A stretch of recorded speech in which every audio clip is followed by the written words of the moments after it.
से जगन्नाथ तक की यात्रा, जो प्राचीन ओडिशा के घने जंगलों से शुरू हुई और आज के पुरी में समाप्त हुई, वास्तव में भगवान विष्णु की दिव्य लीला का एक अद्भुत आख्यान है। यह कहानी आस्था, समर्पण और दैवीय हस्तक्षेप का एक अनूठा संगम है, जो हमें ओडिशा की समृद्ध सांस्कृतिक और धार्मिक विरासत से परिचित कराती है। नीलमाधव की खोज और राजा इंद्रद्युम्न का संकल्प। बहुत समय पहले ओडिशा प्राचीन काल में उत्कल के घने जंगलों के बीच शबर जनजाति के सरदार विश्ववसु द्वारा नीलमाधव नामक एक रहस्यमयी मूर्ति की गुप्त रूप से पूजा की जाती थी। यह मूर्ति स्वयं भगवान विष्णु का दिव्य रूप थी। मालवा के धर्मपरायण राजा इंद्रद्युम्न, जो भगवान विष्णु के परम भक्त थे, ने स्वप्न में नीलमाधव के दर्शन किए और उन्हें ढूंढकर एक भव्य मंदिर बनवाने का संकल्प लिया। राजा ने अपने योग्य पुरोहित विद्यापति को इस खोज पर भेजा। कई वर्षों के अथक प्रयासों के बाद विद्यापति ने शबरराज विश्ववसु से मित्रता की और छल से उस गुफा का पता लगा लिया जहां नीलमाधव की पूजा होती थी। नीलमाधव का अदृश्य होना और दिव्य आदेश।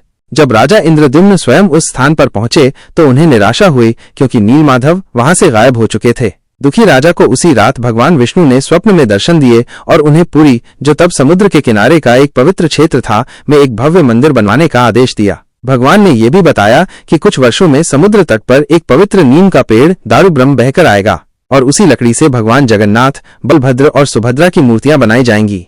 अधूरी मूर्तियों का रहस्य। भगवान के आदेशानुसार एक रहस्यमयी वृद्ध बढ़ई, जिन्हें स्वयं विश्वकर्मा माना जाता है, मूर्तियां बनाने के लिए आया। उसने एक शर्त रखी कि जब तक वो मूर्तियां बनाएगा कोई भी द्वार नहीं खोलेगा। कई दिनों तक अंदर से कोई आवाज नहीं आई तो रानी अधीर हो गई और उन्होंने दरवाजा खोल दिया। दरवाजा खुलते ही बढ़ई गायब हो गया और मूर्तियां अधूरी रह गईं, जिनके हाथ पैर नहीं थे। लेकिन यही अधूरी मूर्तियां आज तक पुरी के मंदिर में पूजी जाती हैं, जो भगवान की लीला और मानव धैर्य की परीक्षा का प्रतीक हैं।